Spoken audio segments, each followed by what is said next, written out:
Welcome to WMLT News. I'm Amber Dunn. And I'm Jared Klein. 13 people are dead and at least 8 others are injured after a gunman opened fire Monday, September 16th, at a naval yard near Washington, D.C. The shooter, identified as Aaron Alexis, 34, of Fort Worth, is among the dead. 7 of the other victims have been identified as Michael Arnold, John Roger Johnson, Kathy Gard, Sylvia Frazier, Frank Kohler, Bernard Proctor, and Vishu Pandit. The families of the other 5 victims are in the process of being notified of the 8 people injured in the shooting. 3 were shot, including a Metropolitan Police officer, Scott Williams, who is, according to reports, doing very well. The rest of the injuries are both stress-related and attributed to escape attempts, including 1 fall-related injury. This incident represents the single worst loss of life in the District of Columbia since an airliner plunged into the Potomac River in 1982, killing 78 people. No motive is known for the shootings, and it is not believed to be an act of terrorism, although the FBI is refusing to rule anything out. The Pentagon, along with the FBI, is offering a full security review and investigation. A woman charged with murdering her 13-year-old autistic son and her 9-year-old daughter in Santa Ana, California, asks the judge for the death penalty. 42-year-old Marilyn Edge of Scottsdale, Arizona, lost the custody of her son Jalen and daughter Faith on the 11th of September in a Georgia case. She texted her ex-husband Mark Edge 2 days later stating she would bring the children back on the 15th. However, the children were found dead on Saturday, September 16th, in a hotel room in Santa Ana after Marilyn drove a car into an electrical box outside a shopping complex in Costa Mesa, California. While autopsies have been performed on the children, the toxicology tests are still pending. When the judge asked if Edge would like her arraignment postponed, Edge replied, quote, "Only if you give me the death penalty," end quote. Edge is currently being held in jail without bail and, if convicted, could face the death penalty. A recent study by the Associated Press has revealed that around 16% of bridges in West Virginia are structurally deficient. The study examined around 7,000 bridges in the state. The state currently mandates that bridges be inspected every 2 years. Marshall County ranked worst, with 32 of its 82 bridges being deemed structurally deficient, while Braxton only had 5 bridges not sufficient. The Federal Highway Administration defines a structurally deficient bridge as one that has a major deterioration, cracks, or other flaws that reduce its ability to support vehicles. The AP examined bridges across the country and found that roughly 70,000 are not up to code. There was a house fire on Tuesday in the town of Hinton, West Virginia. The owner of the home was not present when the fire started and no injuries were reported. 3 crews responded to the scene around noon, and after some issues transporting water to the remote area, they managed to control the blaze. How the fire was caused is unknown and currently under investigation. A Greenbrier County middle school was evacuated on Tuesday when fire alarms sounded throughout the entire school. A tissue box caught on fire because it was too close to a classroom projector. Firefighters responded to the 911 call, and when they arrived, the flames were already put out. After removing the remaining smoke, the unit declared the fire accidental and left by 1 o'clock in the afternoon. A Kanawha County man was arrested last Friday after threatening a member of the House of Delegates. John Curtis Johnson is accused of calling into a dermatologist's office belonging to the delegate Doug Scaff's distant cousin and shouting about Scaff's political campaign for governor. It is said that Johnson also threatened to bring a .22 caliber gun into the office. As a result, the dermatologist's office was on lockdown until Johnson's arrest. Delegate Scaff was out of town at the time of the incident. West Virginia Secretary of State Natalie Tennant has announced that she will run against Republican Shelley Capito for Senate. Tennant made the announcement at Tamarack in Beckley Tuesday morning. A statement from Tennant read, quote, "My decision to run has come after hearing from citizens all across our state who are concerned about the nation's direction, intense discussion with my family, and many prayers." Capito's campaign immediately sent out a statement attacking the candidate, accusing her of supporting Barack Obama's policies. The two are running for the seat held by Jay Rockefeller, who announced last year that he will not be seeking re-election. Chiropractor Joseph J. Urigan of New Alexandria, Pennsylvania, will soon be serving an 18-month sentence. Urigan, who operated 2 clinics in West Virginia, pleaded guilty in October last year to fraud in a health care program and evading income taxes in 2008. Along with the sentence, Urigan will pay more than $500,000 for the health care violation and more than $300,000 for the tax evasion. Since September 11th, the Beckley Walmart has received 4 bomb threats.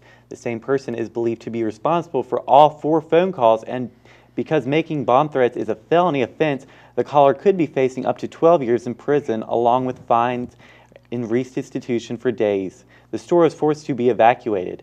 Detective M.G. Bragg said that the police, Walmart, and the phone company are working together to track down the source of the calls.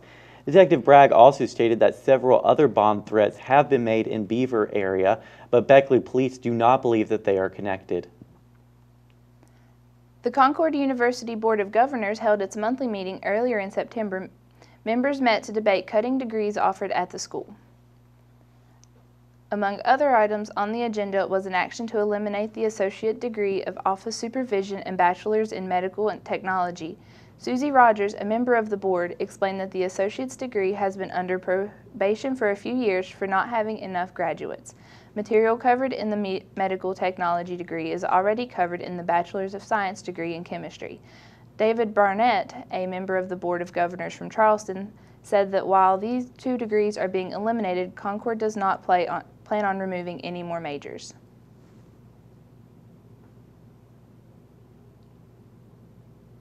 Obviously, we have concerns because the state legislature has cut us 7.5%. We anticipate another 7.5% cover. So we've got to look at these things, but I don't think there's been any decision made to cut any major here. Brian, coming back on 2, right? For the break tees. Board members also approved an additional 3 hours required to obtain a master's in social work, as well as approved the possibility of completing a degree at the Irma Bird campus in Beckley. They also approved a new certificate for tourism and management. We'll have more Concord news after this break.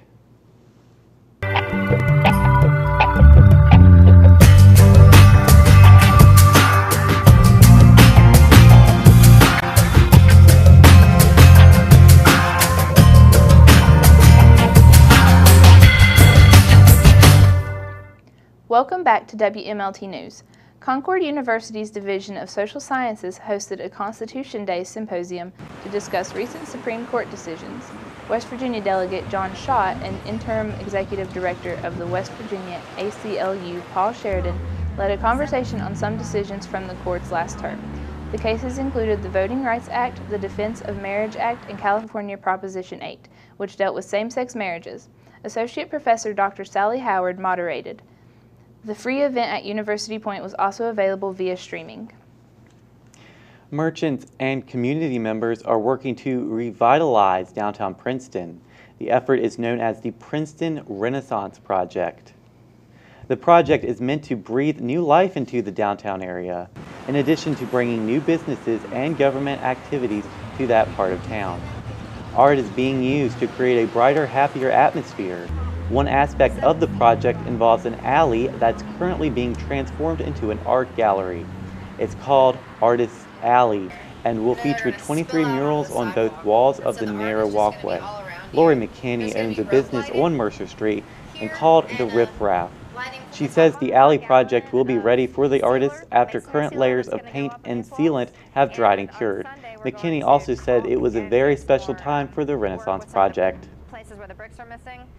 I'm very excited. The Riff Raff Arts Collective planted our roots here in 2006, and we've had all kinds of wonderful artists surrounding us for a long time, but something about this time period is just momentum has picked up, and a lot of civic groups, the Chamber of Commerce and the City of Princeton, and sort of those kind of players that you really need to make a full-fledged revitalization happen have jumped on board. And so it's a very exciting time, and the excitement in the air with the artist community, I mean, it's a proper renaissance. With donated paints, primers, and sealants coming from as far as New York City, the group of West Virginia artists are ready to begin their creative work. The artwork in the alley will be completed by 8 large, full-wall murals scattered around downtown, some of them painted by the same artists contributing to the alley. Some other features planned for downtown include a farmer's market, higher education classes, and meetings in City Hall. The artists are scheduled to begin painting Monday, September 23rd. Last time we covered some areas of change and renovations on the campus of Concord University, but those were not the only ones. The game room sees heavy foot traffic every day. Students come to play games such as ping pong, and others come to just relax or do homework in the provided computers. Certain areas of the game room, however, such as the television and the carpet, are old and worn. Students also say that the technology is due for an upgrade as well. Andrew Soljic, director of student activities at Concord University, aside from aesthetics, although the aesthetics changes are going to be a on the big way. part of it, they're going to very much modernize the look of that to a contemporary space. It's going to be one of those spaces on campus when you walk in, you're going to be impressed. We're going to create a lot of kind of usable spaces within it. Yeah, you're still going to have the pool space, you still have the ping pong space, but now you're also going to have like a place, like a gaming space. Mm-hmm. You're also going to have a TV/movie space. So it really is going to kind of divide these areas into accessible things. I think that will promote usage by folks that might normally not go to the game room. Mm-hmm. Maybe they come in to study, maybe they come in to utilize computer space. Maybe they just pop in, to play a quick game on the flat screens that are going to be on the wall. Right. So anyway, some of the, other than style, a lot of it's going to be, better function too. According to Soljic, these upcoming changes are going to be starting soon. With this week's CU Minute, here's Nathan Wilcox. Concord's Office of Admissions is spearheading a photo contest based around pictures of people, places, and things. The goal of the contest is for students to take pictures of clubs, organizations, athletics, or social life on the campus beautiful itself. There will be a winner for each category, and the individual prizes will be a $50 gift certificate for the Concord bookstore. Submissions should be saved in JPEG format and sent to photos@concord.edu. The deadline for submission is Friday, November 22nd. Everyone who parks on the Concord campus should be aware that this Friday, the 20th, marks the last day that students, faculty, staff, and visitors can park on campus without a parking pass. The Concord University Police will start enforcing parking permit violations on Monday, the 23rd of September. If you still need a parking pass for the fall semester, they can be purchased at the Ray Hall Technology Center, room 108. Concord University's radio station, WVCU, provided live coverage of CU's Mountain State East Conference opener against West Virginia State this past Saturday, the 14th. With 4 student commentators and a live video feed, the first broadcast was deemed a success. For those unable to make it out to the homecoming game, WVCU plans on broadcasting that game as well. To tune in, just visit wvcu.concord.edu at 2 p.m. October 5th for the game. That was Concord Minute this week. Now back to the desk. A Hinton woman who served in World War II turned 100 last Friday. Julia Marchinson was a ship nurse during the war and attended one of the first nursing schools in the United States. A representative from the governor's office surprised her with a visit on her birthday, as well as a certificate. Marchinson said she was able to help people during the war while seeing things she wouldn't have been able to otherwise. That's all for this week's episode of WMLT News. I'm Jared Klein. And I'm Amber Dunn. Tune in again in 2 weeks.